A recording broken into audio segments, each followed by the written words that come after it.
bitches, every city in my tribe. Look behind. Booty dominate the world, peaches ripe. Hello? Are you there? Sorry, I'm new. Just cut on the line. I've been asking, I see you put it every time I'm on this. What is anti-purity culture?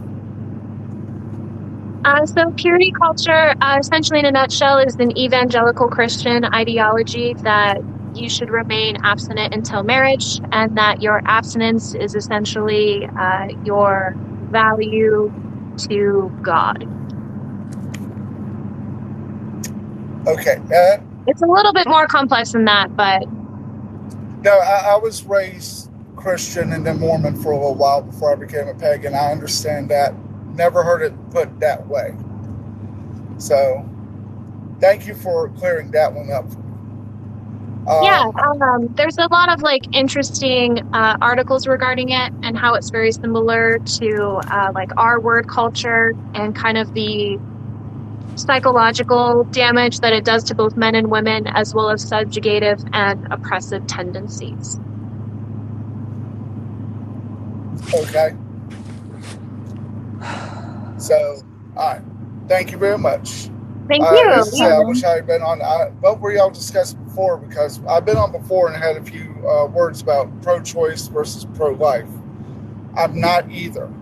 I believe in and I don't know if you recognize the name. I've been on several of your other lives talking. I do have some questions about that, though. Okay. And before I start, I'm going to say no.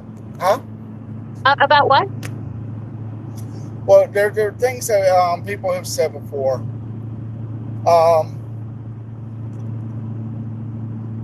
What it always breaks down to me is, I'm a paramedic and I'm an RN. I work in the ICU. I work on a flight heli. It has a flight medic, flight RN, and I work on an ambulance.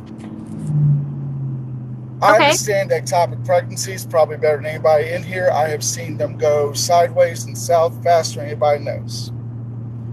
There are other medical conditions, eclampsia, preeclampsia, which should not interfere because it's not from the fetus, but it does directly impact the mother from the pregnancy. Medical reasons, sexual assault, incest. But when we see, unfortunately, they're my friends. I'm not intervening on their choice. No one has a right to intervene on that choice. But don't you think it's wrong? Oh, well, I'm pregnant and I don't want the baby. Even though we can afford it, means I can't go out and eat at Longhorns every night. Let me go ahead and get an abortion. Using it as a form of birth control and using it as a form of avoiding responsibility. I just don't think that women necessarily think that way. And I don't really care the reason someone has an abortion. I just trust women to make their own decisions.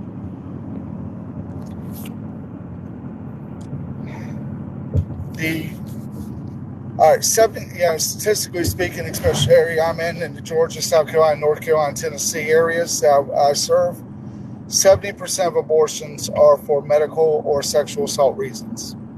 Oh, wow. Really? That high? That high. Do you have a source on that? The Planned Parenthoods of the areas, because when we go, we do have to deal with not doing the abortions. Are you still there? Questionnaire is prior to abortion. I'm here. Can you hear me? Yeah, I can hear you now. All right. We do handle a lot of when people go in and don't fully answer the questionnaire appropriately, like when they're taking any kind of blood thinners, aspirin. You're not supposed to take any kind of NSAIDs prior to, and then they have a bleeding problem or they have a drop in blood pressure or an allergic reaction. I guess the point I'm trying to get to is this: yes, Planned Parenthood, especially the areas that they serve. Again, I work in South Carolina, North Carolina, Georgia, in the tri-state area. Planned Parenthood does a good job of getting statistics out there and talking, but generally speaking, you have to be, you can walk in and be a patient Planned Parenthood. There's no OBGYN or other physician that I know who performs that unless it's under a, as I said, ectopic pregnancy or it is a danger to the mother to continue the pregnancy. Um, the other I, 30%, there are I will other definitely various look up those reasons. statistics. Huh? I will definitely look up those statistics. I honestly didn't think that they were that high. Well, I think it's a lot per area, and the laws, and I know for a fact the laws in South Carolina and Georgia is if you have a choice is medically, all this, but there are some laws that state that the father, if you know who the father is, and they ask you that, you also have to have the father's consent. And I'm in full agreement with that. But that's from a personal, basically a relationship I had because I wouldn't buy her a $3,000 ring. We broke up, and within 3 days, I got a picture of an aborted fetus saying, "This was yours, ha ha ha. I hope you die from it, Oh, that's or I hope you terrible. kill yourself for this." Yeah, well, that's evil.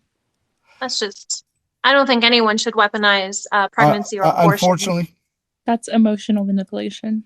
no, I don't think anybody should weaponize any form of mental gaslighting or anything, which is why Right. I am for the choice when it's responsible, when it's medical necessity, incest, sexual assault. I don't fully believe in abortion as a form of birth control, and I hear people go, "Oh, yeah, I've actually seen people use it that way." I'm just not, don't want to be a mother. I don't disagree that they have a right to choose, but as I said, and I'm not moral, I'm not talking Christian, I don't believe in that religious crap. A person's choice is their choice. They have a choice. But when do we, as a society, start pushing the responsibility? Yes, birth control is not 100%. There is no birth control on this planet that is 100% except for abstinence. Right. And even the I Bible think we said that should do abstinence didn't work for one woman. I think we should do more public funding of birth control. IUDs are very effective, 99.5%. So I do think there are different stances that we can take if we all have the common goal of reducing unwanted pregnancy or abortion.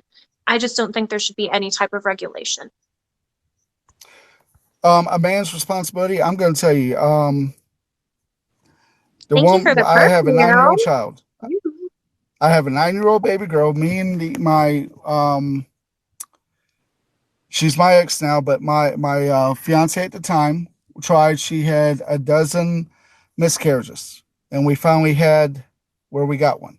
We were trying. We wanted a baby. It even got to the point where we wanted to adopt, and we were literally told that unless you have $150,000 to drop right here, right now, adoption ain't going to be for y'all.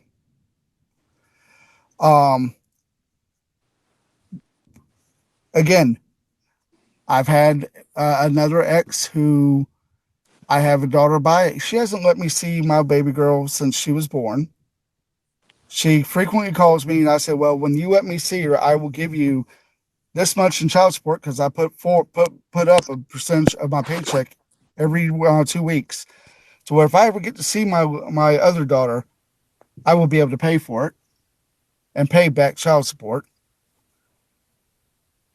When are women, you want to scream fathers' rights, when are women going to give fathers the equal rights to a child in all aspects, not just use it we as, agree that emotional like you said, weaponized and controlled. We do advocate for men's equal rights when it comes to parenthood.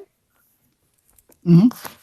Yeah, we don't agree that you should emotionally manipulate your significant other, whether it's a man or not, for money or greed or just funsies. We do think that men have an equal right to their born child. That men have an equal right to their born child, as the woman, as long as they're not clinically insane or have done something to have that right revoked. Been to Yes, court. and we don't think anyone should courts weaponize pregnancy, men or women, which is why we again are Oh pro-choice. no.